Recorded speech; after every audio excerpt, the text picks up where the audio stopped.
Hey y'all, welcome back to my channel. I'm Rebecca with Learning Together by Grace, and in today's video we are going to be sewing some scrunchies for our simple summer sewing series. Are y'all ready? I am. Let's go.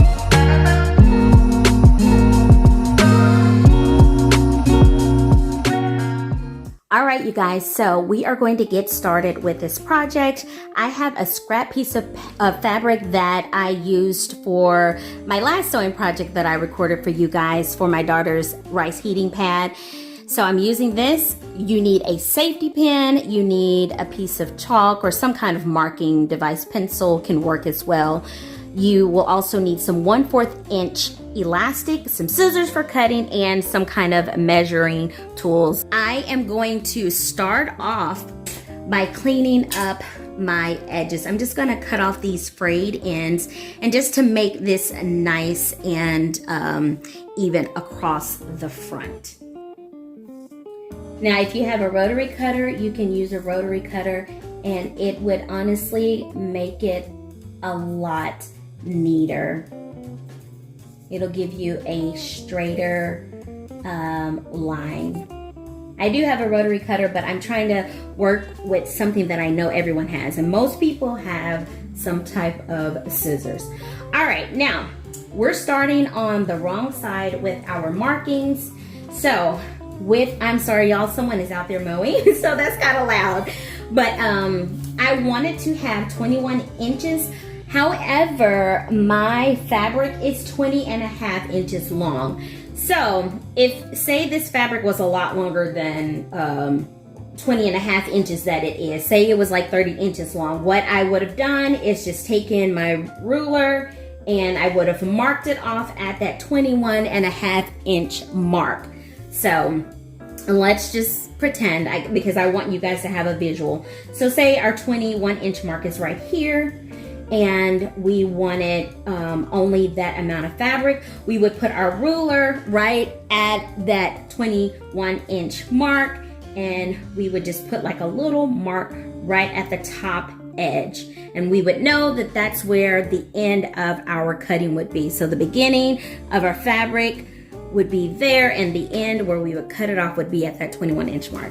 All right, I don't have to do that, but what I do have to do is measure 3.5 inches. So my scrunchie is going to be 20.5 inches by 3.5 inches. So I'm just gonna start off at this edge to begin marking off 3.5 inches. And I'm just gonna go in a straight line from here all the way down to here to make sure that I have a nice cut. And we want to make sure that we do this on the wrong side of the fabric, so that if for some reason this chalk doesn't wash out, and this is for like doing maybe like garment sewing, or you know, any kind of sewing really, we want to have that chalk mark on the underside of our fabric. All right, you guys, I'm going to continue on with my markings and I'll be back.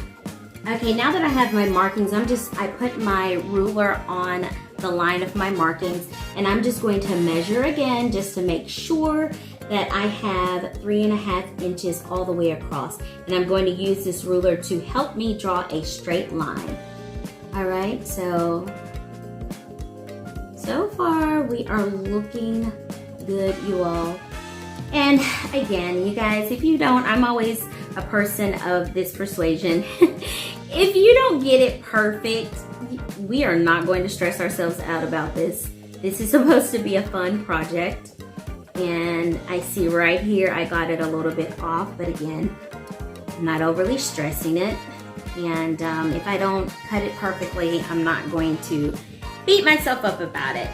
Because we want to enjoy our hobbies, right? Like down here, I am totally off. So I gotta bring this down. Oh, yeah, I gotta, this is shifting up here.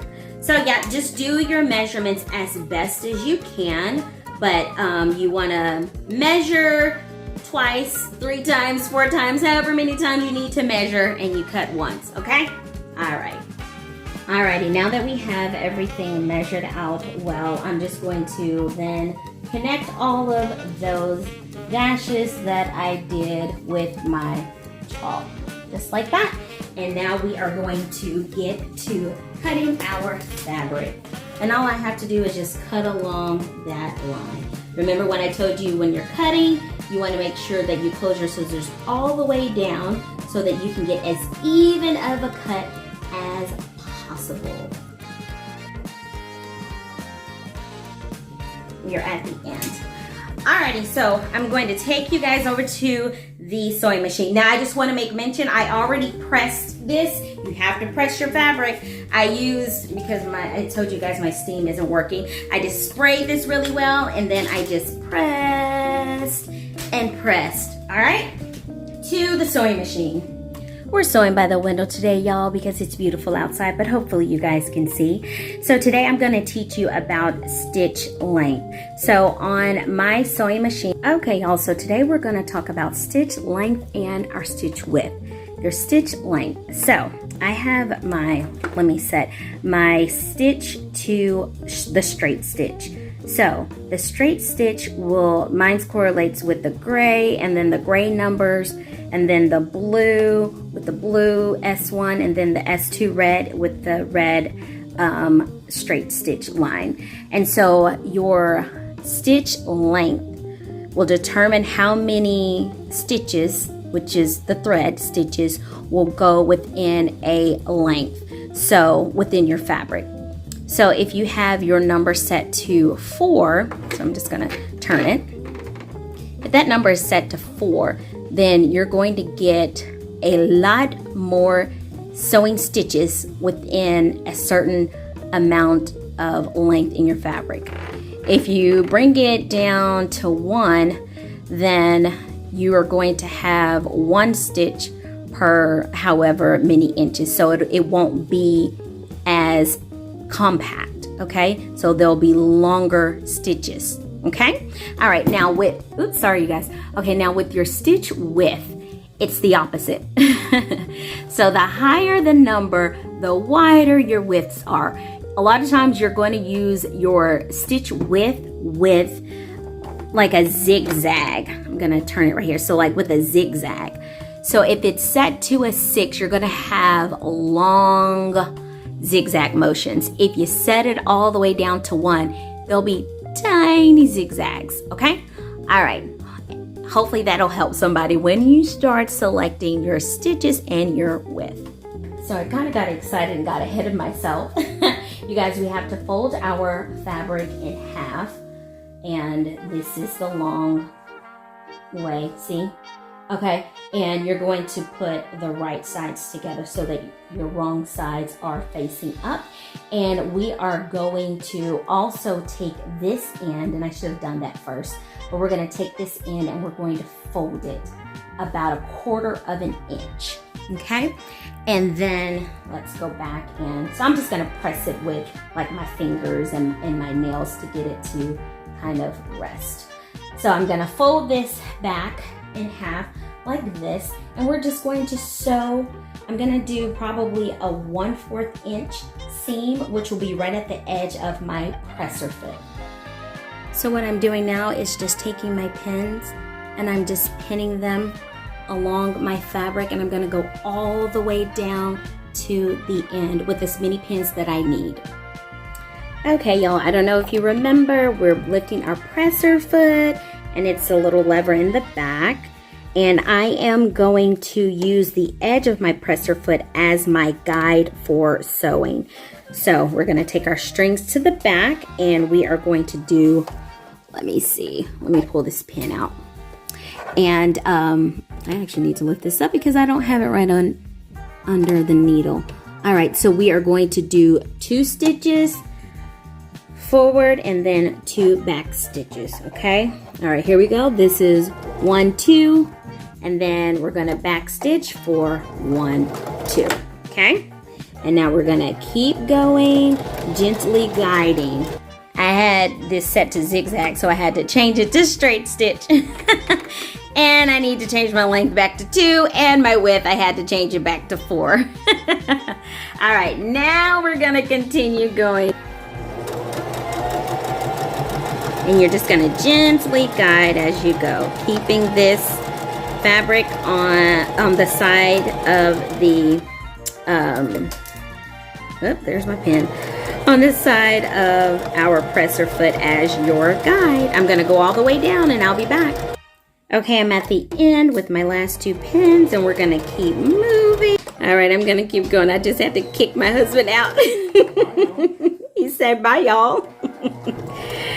All right, so we're finishing up and then we are going to do back stitch twice and come back up. And we are, I gotta bring my needle up by using my hand wheel. Just wanna remind y'all of that. Okay. And now I'm going to lift up my lever in the back. You can't really see it, but it's right there. I'm lifting it up so that my presser foot can come up and bringing this right here. And I'm going to use my thread cutter. All right. So, whoop, you guys, I'm losing it over here. So this is what we're looking like, okay? All right. Make sure you clip all of these threads off. I already did, well, I'm gonna clip a little bit more of this off. Okay, y'all, I need to open this up like this, and we're just going to press our seam. You sew a seam, you press a seam. So I'm literally just coming in like this to open up this scrunchie, the scrunchie seam. And I'm just gonna go all the way down with my steam, but of course my water, and we're just going to press that seam. Okay, I'm gonna do this all the way down, y'all.